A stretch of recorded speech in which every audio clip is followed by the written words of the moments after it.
Assalamualaikum warahmatullahi wabarakatuh. Salam sejahtera untuk kita semua. Perkenalkan, saya Zanatul Makwah dengan NIM 2410912220034. Video ini disusun untuk memenuhi tugas mata kuliah Biomedik 2, Anatomi dan Fisiologi yang diampu oleh Dr. Oski Iliandri MKes. Pada video ini, saya akan memaparkan materi anatomi dengan topik sistem uropotik. Baik, langsung saja, mari kita mulai. Apa sih itu sistem uropotik? Kenapa kita harus peduli tentang bagaimana tubuh kita membuang limbah? Nah, di video ini kita akan jelaskan secara lengkap, mulai dari apa itu, bagaimana cara kerjanya, hingga bagaimana menjaga kesehatan sistem ini. Yuk, simak terus! Yang pertama, pengertian sistem uropotik. Jadi, pertama-tama, apa itu sistem uropotik? Sistem uropotik adalah sistem dalam tubuh yang bertugas untuk menyaring darah dan membuang limbah-limbah metabolisme dalam bentuk urin. Pentingnya sistem ini adalah menjaga keseimbangan cairan tubuh kita, mengatur kadar elektrolit, dan membuang zat-zat sisa yang bisa berbahaya kalau menumpuk dalam tubuh. Tanpa sistem uropotik, tubuh kita nggak akan bisa berfungsi dengan baik. Sekarang, mari kita lihat lebih dalam lagi apa saja komponen penting dalam sistem ini. Organ-organ penyusun sistem uropotik. Yang pertama, ada ginjal atau ren. Organ pertama yang sangat penting dalam sistem uropotik adalah ginjal. Ginjal itu berfungsi untuk menyaring darah kita. Setiap hari, ginjal menyaring sekitar 180 liter darah dan memproduksi sekitar 1-2 liter urin. Ginjal itu terdiri dari dua bagian utama, korteks yang berada di bagian luar dan medula yang lebih dalam. Tapi yang paling penting adalah nefron yang merupakan unit fungsional ginjal. Di dalam nefron terjadi proses penyaringan darah dan pembentukan urin. Yang kedua, ureter. Setelah darah disaring dan urin terbentuk, urin tersebut tidak langsung keluar dari ginjal.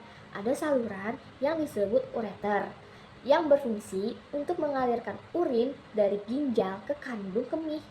Ureter ini memiliki peran penting karena selain sebagai saluran, ia juga bergerak dengan gerakan peristaltik yang membantu urin mengalir meski kita sedang tidak bergerak.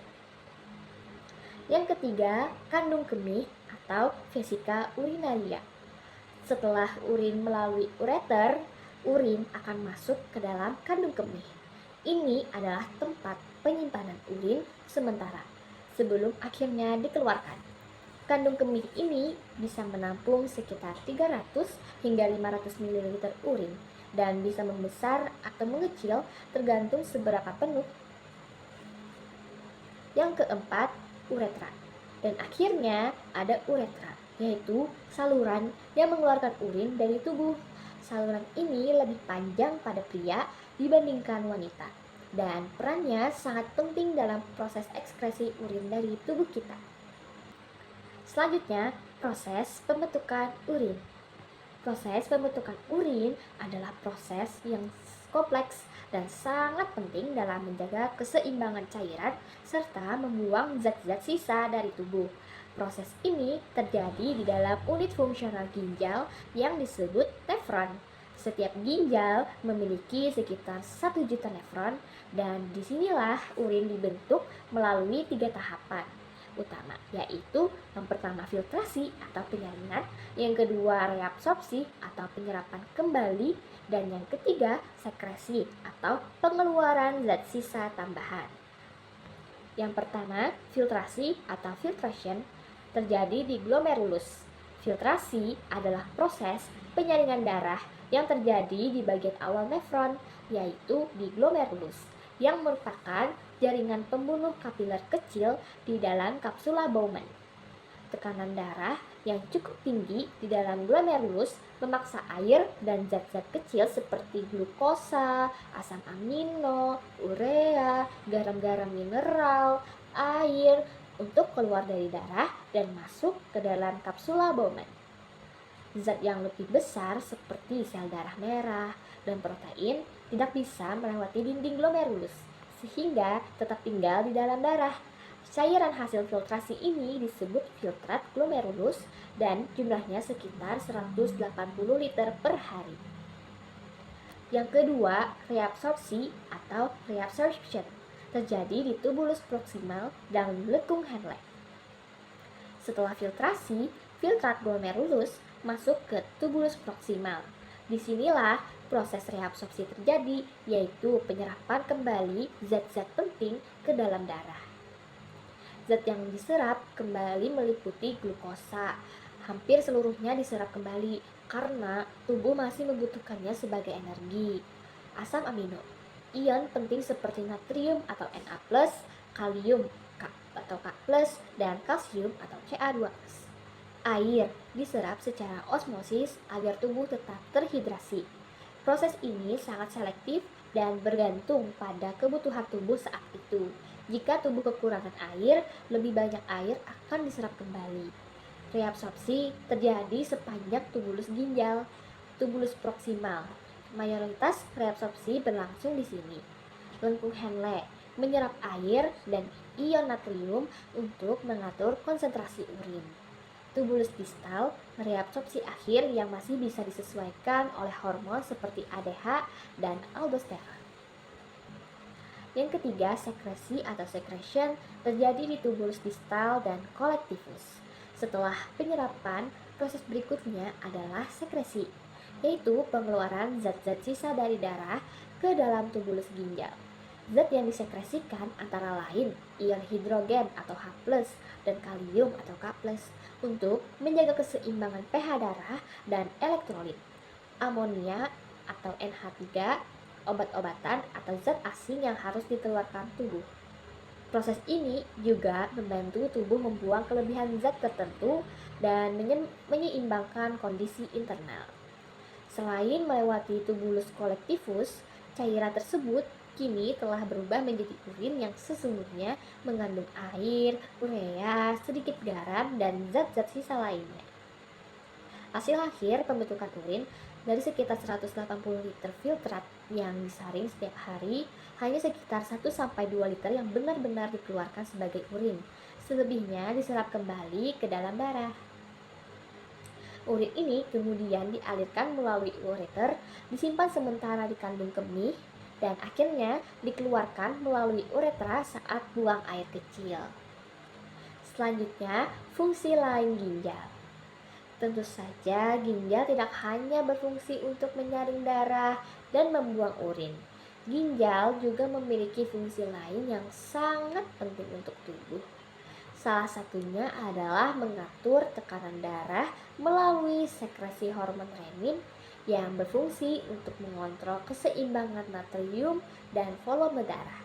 Ginjal juga menghasilkan eritropoietin yang merangsang produksi sel darah merah, terutama ketika tubuh mengalami kekurangan oksigen.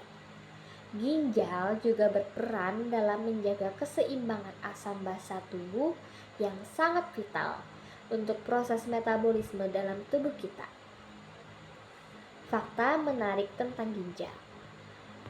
Tahu nggak sih, ginjal itu adalah salah satu organ terkecil tapi kerjanya luar biasa besar. Ukuran ginjal manusia dewasa itu kira-kira hanya sebesar kepalan tangan.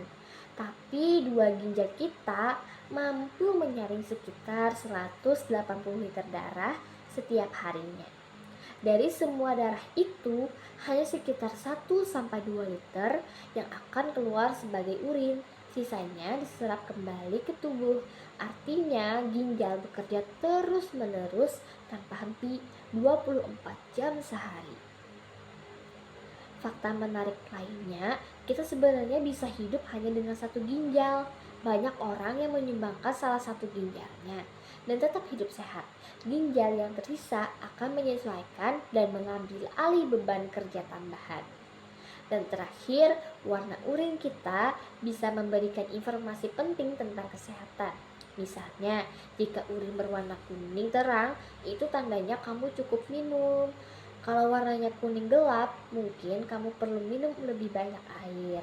Tapi kalau urin terlihat kemerahan atau keruh, bisa jadi ada masalah seperti infeksi atau darah dalam urin.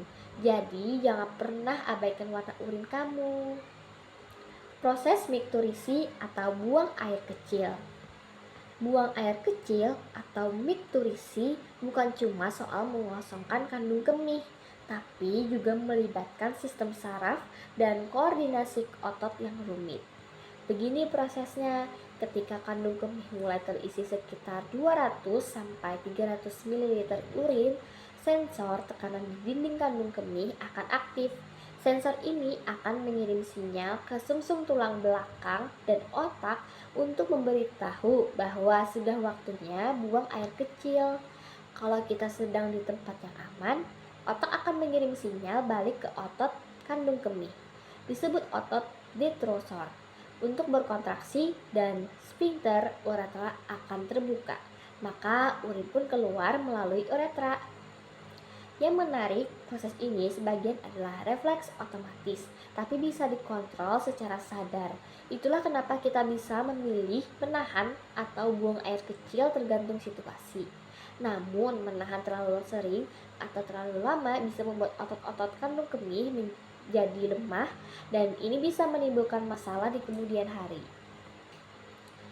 Perbedaan sistem ekskresi dan uropotik. Mungkin kamu bertanya-tanya apa bedanya antara sistem ekskresi dan sistem uropotik? Nah, sistem ekskresi adalah sistem yang lebih umum, yaitu sistem pembuangan zat-zat sisa hasil metabolisme dari dalam tubuh.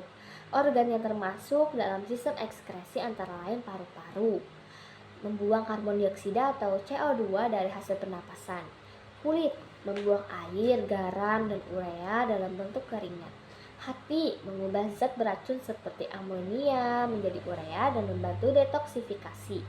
Ginjal membuang limbah metabolik seperti urea dan kelebihan air dalam bentuk urin. Sedangkan sistem uropotik adalah bagian dari sistem ekskresi yang khusus menangani proses pembentukan dan pengeluaran urin. Jadi, sistem uropotik ini hanya mencakup organ-organ seperti ginjal, ureter, kandung kemih, dan uretra. Singkatnya, semua bagian uropotik adalah ekskresi, tapi tidak semua ekskresi adalah uropotik. Selanjutnya, gangguan pada sistem uropotik. Sayangnya, sistem uropotik ini bisa mengalami gangguan. Beberapa gangguan yang sering terjadi antara lain, yang pertama batu ginjal, endapan mineral dalam ginjal yang bisa menyebabkan nyeri hebat dan bahkan penyumbatan saluran urin. Yang kedua, infeksi saluran kemih atau ISK. Infeksi yang sering terjadi pada saluran kemih terutama pada wanita, yang bisa menyebabkan rasa sakit saat buang air kecil. Yang ketiga, gagal ginjal. Ketika ginjal tidak bisa lagi berfungsi dengan baik, ini bisa terjadi secara bertahap dan membutuhkan perawatan seperti dialisis atau bahkan transplantasi ginjal. Jika dibiarkan, gangguan-gangguan ini bisa berbahaya, jadi penting untuk menjaga kesehatan sistem uropotik. Selanjutnya, menjaga kesehatan sistem uropotik. Lalu, bagaimana cara menjaga kesehatan sistem uropotik kita? Ada beberapa hal yang bisa kita lakukan. Yang pertama, minum cukup air. Pastikan kita mengonsumsi sekitar 2 liter air per hari untuk membantu ginjal bekerja dengan baik. Yang kedua, konsumsi garam berlebih. Garam bisa meningkatkan tekanan darah yang bisa merusak ginjal. Yang ketiga, jangan menahan kencing terlalu lama. Menahan buang air kecil terlalu lama bisa meningkatkan risiko infeksi saluran kemih. Yang keempat, rutin memeriksa kesehatan, terutama untuk memantau tekanan darah dan kadar gula darah agar ginjal tetap sehat. Dan itulah penjelasan lengkap tentang sistem uropotik. Sekarang, kamu sudah tahu bagaimana tubuh kita bekerja dalam membuang limbah. Jangan lupa menjaga kesehatan ginjal. Itu penting agar tubuh kita bisa tetap sehat dan berfungsi optimal. Dengan pemaparan materi mengenai sistem robotik yang dapat saya sampaikan, semoga video ini dapat memberikan gambaran yang jelas dan bermanfaat dalam memahami anatomi sistem ini secara menyeluruh. Terima kasih atas perhatiannya. Wassalamualaikum warahmatullahi wabarakatuh.